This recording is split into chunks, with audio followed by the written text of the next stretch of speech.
चंद्रशेखर आजाद और स्वामी प्रसाद मौर्य की एक मुलाकात से कई मायने निकल रहे हैं। उत्तर प्रदेश में 2027 में विधानसभा चुनाव होने जा रहे हैं, जहां एक तरफ बसपा, सपा, कांग्रेस और भारतीय जनता पार्टी गठबंधन की बातें चल रही हैं, तो वहीं दूसरी तरफ तीसरे मोर्चे की तैयारी हो रही है। क्या चंद्रशेखर आजाद और स्वामी प्रसाद मौर्य हाथ मिलाने वाले हैं? क्या दोनों के बीच में गठबंधन होने वाला है? वो चेहरा चंद्रशेखर आजाद का जो लोकसभा चुनाव में नगीना सीट को जीत जाता है और एक ऐसा मजबूत चेहरा बन जाता है जिसके बाद ये कहा जाता है कि न सिर्फ मायावती बल्कि चंद्रशेखर आजाद भी दलितों के लिए उतने ही प्रिय हो चुके हैं। अब ऐसे में चंद्रशेखर आजाद का स्वामी प्रसाद मौर्य के साथ दिखाई देना यही बड़े सवाल खड़े कर रहा है और इन्हीं तमाम सवालों को लेकर चर्चा करेंगे। हमारे साथ हमारे वरिष्ठ सहयोगी अमन जी मौजूद हैं।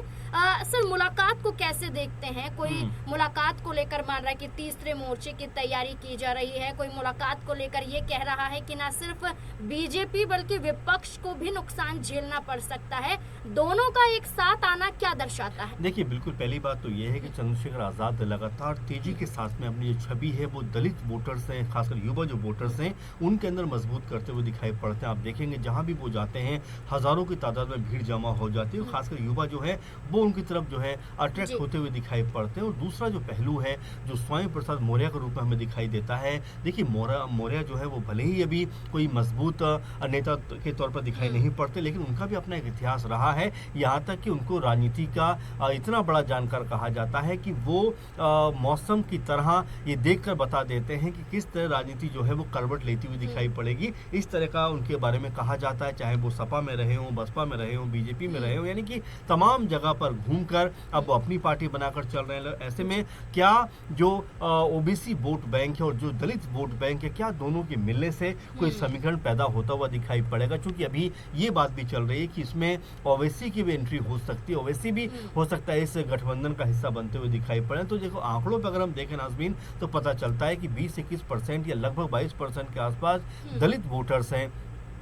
अगर हम मुस्लिम वोटर्स की बात करें तो 18-20% वो भी दिखाई पड़ते हैं और ये आंकड़ा तकरीबन 40-42% का बन जाता है। वहीं जो गैर यादव ओबीसी हैं, अगर उनको साधने में कामयाब रह गए तो ये आंकड़ा मिला जुलाकर 50 के आसपास बन जाता है। और इसमें से अगर 30-35% भी अगर वोट इस तरफ आ जाता है तो अपने आप में कोई बड़ा खेल होता हुआ दिखाई पड़ सकता है। लेकिन ये इतना आसान अभी है नहीं, क्योंकि यहाँ पर देखा जाए उत्तर प्रदेश में तो समाजवादी पार्टी धुरंधर पार्टी के रूप में दिखाई पड़ती है। बसपा है वो अपने आप में अच्छा खासा वोट बैंक हासिल करती है, भले ही उनके पास में अभी इक्का दुक्का विधायक हो, लेकिन अभी भी उनके पास जो वोट बैंक है वो 10 से 12% का दिखाई पड़ता है, जो काफी ज्यादा कहा जा सकता है। इसके अलावा कांग्रेस पार्टी भी वहां पर मौजूद है, तो बीजेपी तो है ही है। तो ऐसे में बहुत ज्यादा संभावनाएं नहीं है कि ये गठबंधन कोई बहुत बड़ा रूप ले सकता है। लेकिन देखिए, जो वोट काटने की बात है तो जाहिर बात है कि न सिर्फ ये सत्ता पक्ष को बल्कि विपक्ष को भी नुकसान पहुंचा सकता है, क्योंकि अखिलेश यादव ने पीडीए के दम पर ही लगातार बयानबाजी करके, संविधान की रक्षा की बातें करके उत्तर प्रदेश 2024 का चुनाव हुआ था, उसमें उत्तर प्रदेश के अंदर उन्होंने तकरीबन 37 लोकसभा सीटें जीती, जो ये बताने के लिए काफी हो जाता है कि जो रणनीति उनकी रही थी वो कितनी सफल यहाँ पर साबित हुई। लेकिन अगर आजाद और स्वामी प्रसाद मौर्य, ओवैसी और ऐसे चेहरे अगर एक साथ आ जाते हैं तो अखिलेश यादव के पीडीए को जो नारा वो बुलंद करते हैं नुकसान होता हुआ दिखाई पड़ेगा। सर, आप ओवैसी की बात कर रहे हैं तो जहाँ एक तरफ स्वामी प्रसाद मौर्य, चंद्रशेखर आजाद, तो वहीं ओवैसी के साथ पल्लवी पटेल भी दिखाई दी हैं और एक साथ एक मंच पे भी आते हैं और वो अपना अलग ही पीडीए के जरिए पीडीएम तैयार करते हुए दिखाई देते हैं। तो क्या लगता है कि अगर ये दो बड़े चेहरे आ रहे हैं और इन दोनों बड़े चेहरे से छोटे छोटे दल कहीं ना कहीं जुड़े हुए हैं, ये स्वामी प्रसाद मौर्य के जरिए हमने जान लिया, ओवैसी के जिक्र आप यहाँ कर रहे हैं, तो क्या पल्लवी पटेल और भी कई अन्य दल जो होते हैं वो भी साथ में आ सकते हैं? देखिए, अभी पहली बात तो ये है कि ये बहुत सीक्रेट मुलाकात हुई, इसको लेकर बहुत ज्यादा कुछ बयानबाजी नहीं हुई। लेकिन हाँ,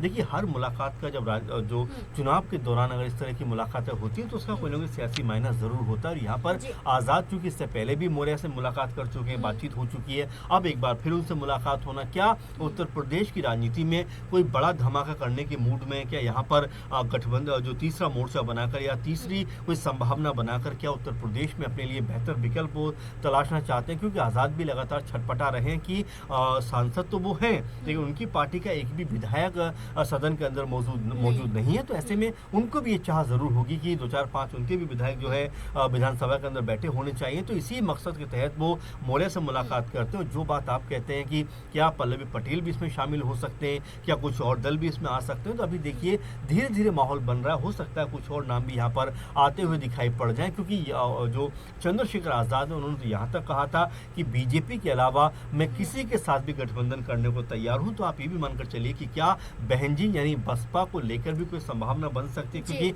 आजाद ने ये भी कहा था कि बहन जी मेरे बारे में कुछ भी कह दें मुझे कोई फर्क नहीं पड़ता, वो मेरे लिए कल भी पूजनीय थी और आज भी पूजनीय है। तो इस तरह की बातें जब आजाद कहते हैं तो एक संभावना कहने की दिखाई पड़ती है कि मायावती भी क्या इस तरफ आ सकते हैं। अगर ऐसा होता है तो एक बड़ा कह सकते हैं बदलाव या बड़ी उठापटक जो है वो उत्तर प्रदेश की राजनीति में दिखाई पड़ सकती है। जैसे कि आपने कहा कि बसपा सुप्रीमो मायावती के साथ भी आ सकते हैं अगर वो चाहे तो। इस बीच में समाजवादी पार्टी की बात करें, जिनको लेकर ये कहा जाता है कि लोकसभा चुनाव में एक जोड़ी देखी गई थी अखिलेश और राहुल की, लेकिन अब विधानसभा चुनाव में ये माना जा रहा है कि समाजवादी पार्टी अपने आप को मजबूत करने के लिए कहीं ना कहीं कांग्रेस को साइड कर रही है। तो क्या समाजवादी पार्टी भी इनके साथ जुड़ सकती है या ये खुद चाहेंगे कि सारा विपक्ष एक साथ आ जाए? अगर इस बात को आप देखें तो लगातार आजाद ने ये बातें कही हैं कि जो अखिलेश यादव है उनका दिल बहुत बड़ा नहीं है, यानी वो बहुत छोटे दिल के आदमी हैं। क्योंकि आपको याद होगा 2024 में भी लगातार वो ये बात कहते रहे कि भाई हमें गठबंधन में आप लीजिए। आपको ये भी याद होगा कि ओवैसी ने भी ये बात कही थी कि भाई हम भी साथ चलते हैं, लेकिन इन दोनों को ही अपने साथ लेना उन्होंने जरूरी नहीं समझा। यानी कि एक तरफ तो ये भी कहा जाता है कि ओवैसी जो है वो बीजेपी की बी टीम बनकर काम करते हैं, लेकिन जहां पर जब सपा से वो सीटें मांगते हैं तो सीटें नहीं देते। तो यानी कि पहले से ये बात चलती चली आ रही है, लेकिन अखिलेश यादव ने एक बार भी ओवैसी के साथ में गठबंधन नहीं किया और ना ही आजाद को अपने साथ रखा। तो ऐसे में अगर यहाँ पर तीसरा मोर्चा बनता है तो वोट काटने के लिहाज से अगर देखा जाए, हार जीत तो दूर की बात है कि अगर वोट काटने की अगर हम बात करें तो यहाँ पर अखिलेश यादव या समाजवादी पार्टी को सबसे अधिक नुकसान हो सकता है। क्योंकि अगर ये गठबंधन बनता है जिसमें आजाद होंगे, जिसमें ओवैसी होंगे, जिसमें स्वयं प्रसाद मौर्य होंगे, हो सकता है उसमें पल्लवी पटेल भी हो या इस तरह के और भी छोटे छोटे दल हो, तो जाहिर बात है नुकसान पहुंचाते हुए दिखाई पड़ेंगे। क्योंकि जो सामुदायिक हिसाब से अगर बात करें, अगर हम जातिगत राजनीति की बात करें तो कहीं ना कहीं प्रभाव तो रखते ही हैं। कई जगह पर हमने ऐसा देखा है कि यही इसी वजह की वजह से कहीं ना कहीं सीटें गंवानी पड़ी हैं। और अगर यहाँ पर भी तालमेल नहीं बना, क्योंकि ओवैसी बारंबार इस बात को कहते हैं, आपको याद होगा कि बिहार चुनाव में उन्होंने ये बात कही, लेकिन आरजेडी ने और तमाम दलों ने उनको जो है दूर कर दिया। तो ये जो चीज़ें दिखाई पड़ती हैं ये बताते हैं कि राजनीति में जो बड़े दल हैं वो अपने आसपास इन दलों को भटकना देना नहीं चाहते। क्योंकि ये भी एक रिपोर्ट थी एक समय की, डर, आपने सही कहा, डर, क्योंकि अखिलेश यादव ने ये बात कही और खासकर ये बात पहले भी उठती रही है कि अगर इन दलों को जो है मजबूत कर दिया गया तो कहीं ना कहीं हमारे लिए संकट बन सकते हैं। क्योंकि अखिलेश यादव ने ये बात कही थी कि जयंत चौधरी के साथ में उन्होंने बेहतर किया, ओपी राजभर के साथ में बेहतर किया, लेकिन जैसे उनका फायदा होता है वो उनको छोड़कर चले जाते हैं। तो हो सकता है कि इस वजह को देखते हुए अखिलेश यादव जो हैं वो आज़ाद और ओवैसी को अपने साथ रखना ना चाहते हो। लेकिन अगर इन जो दलों का गठबंधन अगर होता है जिसमें मौर्य भी हैं, जिसमें आज़ाद भी हैं, गुप्त रूप से मीटिंग भी होती है, तो कोई ना कोई बड़ा यहाँ पर संदेश भी देना चाहेंगे, ये बताना भी चाहेंगे कि अगर आप अपने साथ नहीं रखेंगे तो हम एक और मोर्चा बना लेंगे और जिसका सीधा सीधा नुकसान आप लोगों को होता हुआ दिखाई पड़ेगा। देखिए बिल्कुल, अब ये मुलाकात हुई है और इस मुलाकात को सीक्रेट मीटिंग के रूप में कहा जा रहा है। 2024 लोकसभा चुनाव में जहां नगीना सीट पर पहले स्वामी प्रसाद मौर्य ने चंद्रशेखर आजाद को समर्थन दिया, इसके बाद कुशीनगर में चंद्रशेखर आजाद ने स्वामी प्रसाद मौर्य के लिए प्रचार प्रसार किया। तो वहीं अब ये देखा जा रहा है कि पहले मुलाकात होती है,